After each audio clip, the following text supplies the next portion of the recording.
Ai, porque a literatura brasileira contemporânea é sempre muito sofrida, é sempre triste, eu não gosto de ler literatura brasileira. Oi, gente, meu nome é Bia e hoje a gente vai discutir um pouco sobre literatura brasileira contemporânea e por que que as pessoas têm essa visão de que a literatura é sempre triste, a literatura nacional é sempre sofrida e difícil e muito chato de ler.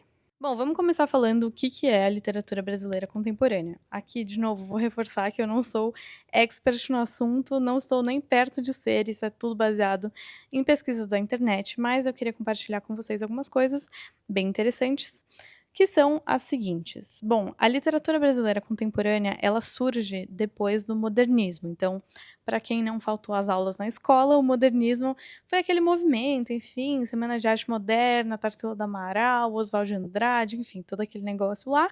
E depois que acaba isso, a gente tem o surgimento aí do movimento, não é exatamente um movimento, né?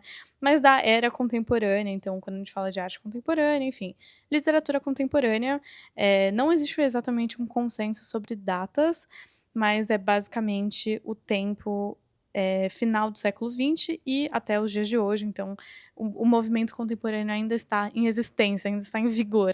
E existe sim algumas divergências sobre quando que isso começou. Muitas pessoas falam também dos anos 60, né, que seria o início aí, quando germinou o movimento, a literatura contemporânea, mas a maioria das pessoas aceita que seria a partir dos anos 80. Bom, mas então o que que une, o que que é o consenso da literatura brasileira contemporânea? Existe algum fator, existe algum denominador comum que serve de base para definir o que é a literatura nacional contemporânea? Sim e não. A gente vai ver aqui algumas características. Então, o Afrânio Coutinho cita num texto dele algumas características que ele observa, da literatura brasileira contemporânea, mas isso foi no ano de 1986, então, obviamente não está exatamente atualizado, mas são coisas que eu consigo identificar, assim, nas obras mais recentes da nossa literatura nacional. Então, superposição de planos narrativos, múltiplas vozes narrativas, alto trabalho estético na forma linguística, sobretudo na linguagem coloquial, em detrimento do realismo cru da linguagem enxuta, dentre outros aspectos, resumindo tudo no experimentalismo literário, talvez uma das poucas constantes da nova literatura. Então, essa literatura contemporânea é marcada principalmente por esse experimentalismo. Então, essa brincadeira de gêneros, mistura de linguagem, uma brincadeira aí do formal com o informal, os gêneros literários se bagunçando um pouco, esse experimentalismo mais de uma forma mais geral. Também achei numa matéria, assim, da internet, toda a matéria, que as principais características da literatura contemporânea são mistura de estéticas, tendências estéticas, então ecletismo, união da arte erudita e da arte popular, prosa histórica, social e urbana, poesia intimista, visual e marginal, temas cotidianos e regionalistas, engajamento social e literatura marginal, experimentalismo formal, entre outras.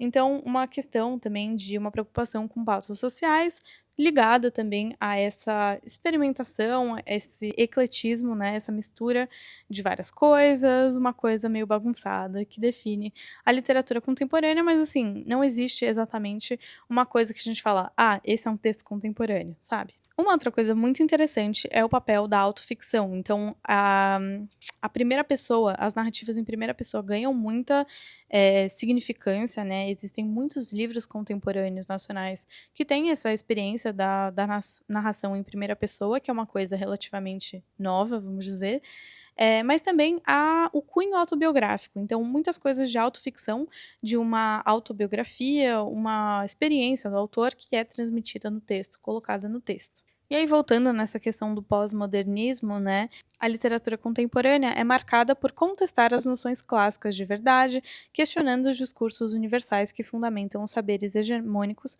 acerca dela mesma. Então, essa literatura que é também um pouco mais desafiadora, é um pouco mais brinca aí com as noções do que é o certo, errado, enfim, essa questão. E aí eu pesquisei um artigo muito interessante que até recomendo para vocês lerem ele na íntegra, porque acho que vale muito a pena, que chama As Novas Vozes da Literatura Brasileira Contemporânea, escrita pela Geisiane Aparecida de Andrade, que ela diz que um elemento, um tema aí que começa a aparecer muito mais na literatura brasileira contemporânea é a presença da violência, seja ela física, na linguagem, de forma velada ou explícita.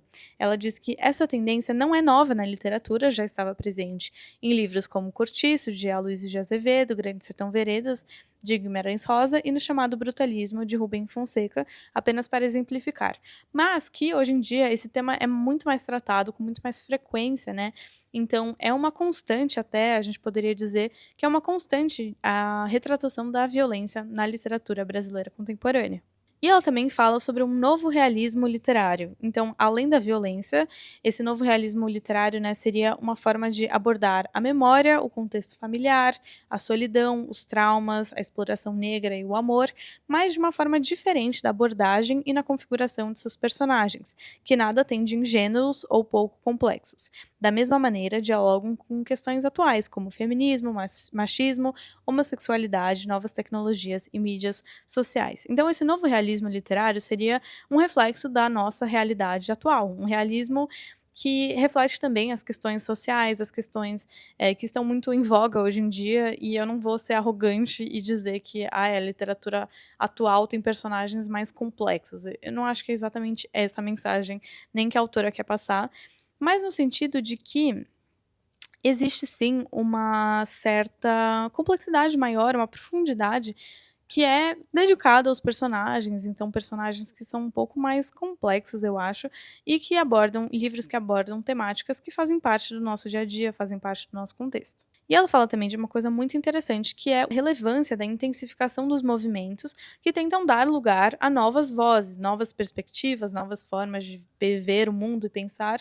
E ela disse que o que pode ter interferência nisso, né, foi o processo de democratização vivido pelo Brasil nos últimos anos, incluindo maior acesso do público negro, indígena, de baixa renda e educação, além do empoderamento e ativismo feminino. E nesse ponto é importante a gente pensar sobre quem são os autores que estavam sendo publicados. Então, se a gente pensar na maior parte desse tempo de final do século XX, começo do século XXI, a gente pode pensar, e a gente tem provas disso, de que os autores eram majoritariamente brancos, homens, e de classe média alta. Então, é uma literatura um pouco homogeneizada, de certa forma, uma literatura que era um pouco padronizada. O que era literatura e aquilo, já que existia muito, né, era uma coisa centralizada, uma coisa meio constante mesmo, uma coisa um pouco de denominador comum mesmo, tudo aquilo que não fazia parte dessa estética, vamos dizer, não era literatura. Então a gente vê em estatísticas, essas estão um pouco desatualizadas, mas acredito que ainda são muito relevantes, de que em todos os principais prêmios literários brasileiros de 2006 a 2011 foram premiados 29 autores homens e apenas uma mulher. De forma semelhante, dos romances publicados de 1990 a 2004 pelas principais editoras brasileiras, foram 120 de autores homens contra 45 de autoras mulheres, além da homogeneidade de gênero a racial, visto que 93,9% dos autores são brancos. Então, essas estatísticas são um pouco assustadoras, assim como eu disse, não estão exatamente atualizadas, né? Ela vai até o ano 2004. Acredito que as coisas tenham mudado, pelo menos um pouco, mas mesmo assim, acho que é uma estatística muito relevante, porque ela fala, sim, sobre o período que compreende o que a gente chama de literatura brasileira contemporânea. E aí, felizmente, a gente tem tido, né, esse movimento, essa intensificação dos movimentos sociais, uma nova voz, essa possibilidade também de pessoas terem mais acesso à educação e à cultura, que também transforma essas pessoas em possíveis autores, possíveis pessoas que criam arte. Então, a gente tem visto, felizmente, né, mais recentemente, a voz de pessoas que fazem parte de minorias, sejam elas raciais, sociais, de gênero, enfim, terem mais voz, terem mais possibilidade de poder se exprimir, de poder escrever as suas histórias.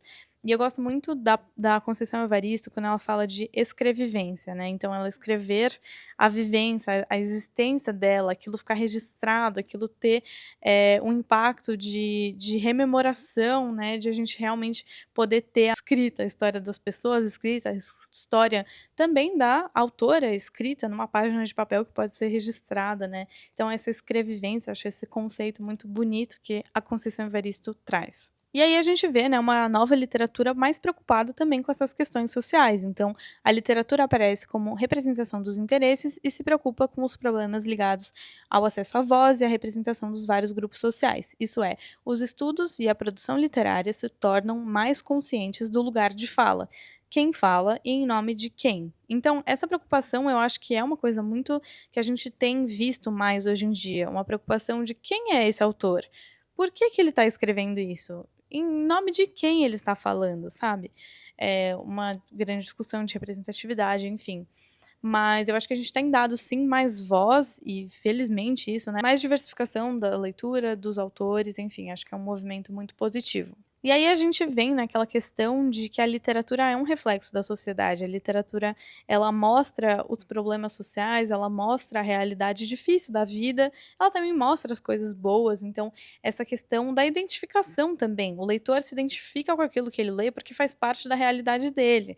A gente gosta de ler uma ficção real, vamos dizer, exatamente por isso também. Então, o leitor também será capaz de perceber na obra sua própria individualidade, inquietações, pois os escritores contemporâneos também se preocupam com as grandes questões do ser humano, da mulher, do homem, da cidade grande, sempre refletindo sobre sua própria linguagem, o que dizer e como escrever.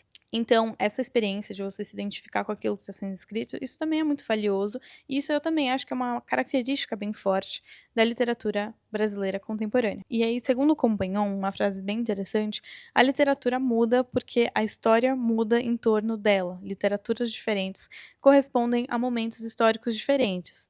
E eu acho isso muito interessante, né? Se a gente pensar que a literatura é sim um reflexo da sociedade, é sim um reflexo do momento histórico que a gente vive, se a gente pensa no momento atual que a gente vive, um momento sim, não estou dizendo necessariamente mais difícil em comparação com outras épocas, mas sim um momento histórico em que a gente tem mais preocupação com pautas específicas, e que são coisas, obviamente, muito positivas. Então, existe sim uma preocupação com representatividade, existe sim uma preocupação para discutir desigualdade de gênero, de raça, de, enfim, é, todas essas questões que permeiam a nossa realidade, isso também, consequentemente, vai se traduzir na literatura. É sim uma literatura mais engajada politicamente, pelo menos na minha visão. E aí eu acho engraçado a gente pensar nisso, né? Tendo tudo isso em vista, a gente pensar, mas a literatura brasileira contemporânea é sempre triste. Mas, gente, a realidade é assim também. A realidade é refletida na literatura. Mas é sempre sofrida. Mas, gente, é porque vocês estão lendo coisas novas, a gente está lendo sobre outras perspectivas, a gente está lendo sobre pessoas marginalizadas agora, a gente tem mais essa oportunidade, a gente não está lendo sobre as mesmas pessoas, uma narrativa mais homogênea. A gente tem a oportunidade agora de ler sobre outras perspectivas. E é isso que te incomoda, sabe? A ficção ficou real demais, a ficção ficou muito realista e a gente só quer uma coisinha boba. E eu lembrei até uma vez que eu conversei com uma pessoa veio me pedir indicação de livro, e eu sei que é uma pessoa muito engajada politicamente, enfim, é uma pessoa que leva a sério essas questões, mas ela falou pra mim, olha, eu quero um livro, assim, tranquilinho, que não vai discutir nada muito pesado, nada de muita coisa, assim,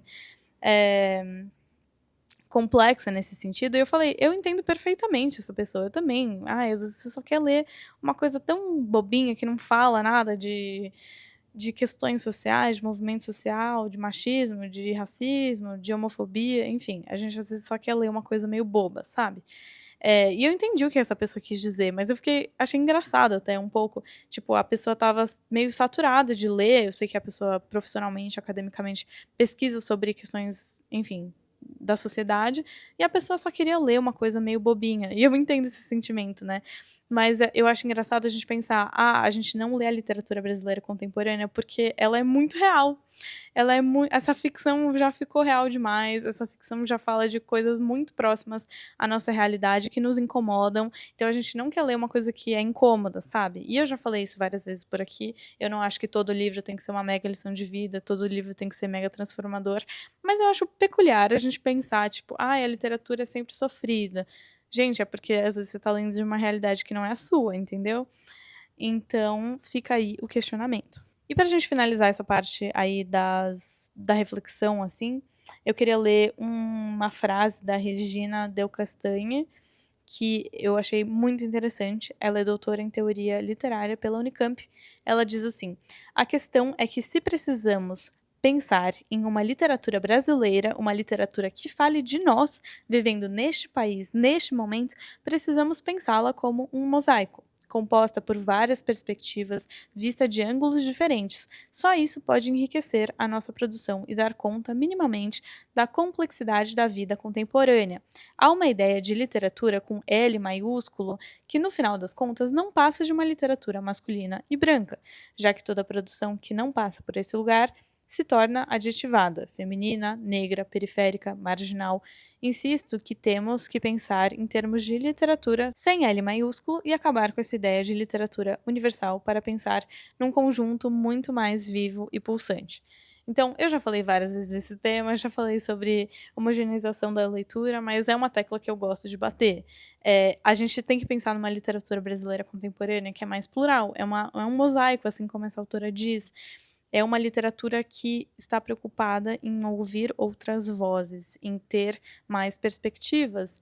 E por isso que talvez ela é mais sofrida, porque ela reflete uma realidade que não é a nossa. Se a gente está sempre na nossa zona de conforto, lendo sobre homens brancos de classe média alta, sabe? É uma literatura interessante. Assim, ela pode ser, não estou desmerecendo. Mas eu acho que é muito mais interessante se a gente pensa numa literatura mais plural. E para finalizar, eu queria indicar alguns livros para vocês, já que, enfim, eu queria trazer uma reflexão um pouco mais rápida hoje, apesar de eu ter pesquisado bastante sobre esse tema, mas eu queria fazer um vídeo mais rápido e focar também nas indicações. Então, primeiro eu queria recomendar Poncia Vicêncio, da Conceição Evaristo. Gosto muito desse livro, eu li esse livro esse ano, gosto muito da Conceição Evaristo, qualquer livro dela é excelente, ainda preciso ler Becos da Memória, que eu tô muito animada. Mas enfim, Poncia Vicêncio é um livro incrível, vai falar sobre machismo, vai falar sobre violência doméstica, racismo e o passado escravagista do nosso país, vai falar sobre questões de saúde mental. É um livro incrível, poderosíssimo, muito bom. Também queria recomendar O Avesso da Pele, do Jefferson Tenório. Esse livro já recebeu um bafafá esse ano por terem tentado censurá-lo. Mas eu acho que, além de toda essa questão da censura, esse é um livro muito bem escrito mesmo. Ele vai falar sobre racismo, ele vai falar sobre violência policial, vai falar sobre luto. É uma história muito bonita, assim. Eu acho que esse é um jeito de explicar, porque é uma escrita realmente muito preciosa e gosto muito do jeito que Jefferson Tenório escreve. Já estou animada para ler De Onde Eles Vêm, que é o próximo livro dele que lançou essa semana, inclusive.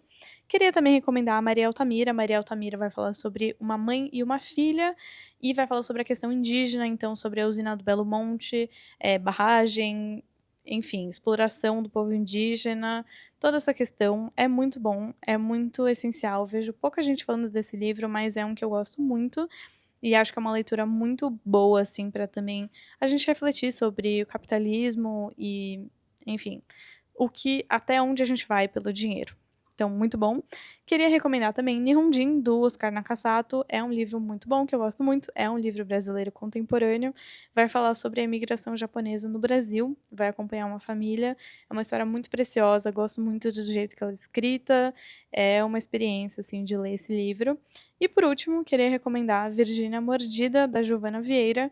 Esse é um livro que vai falar especialmente sobre violência doméstica, mas também sobre uma perspectiva de gênero, de raça. É muito bom, é escrito também de uma forma muito bonita. Gosto muito desse livro.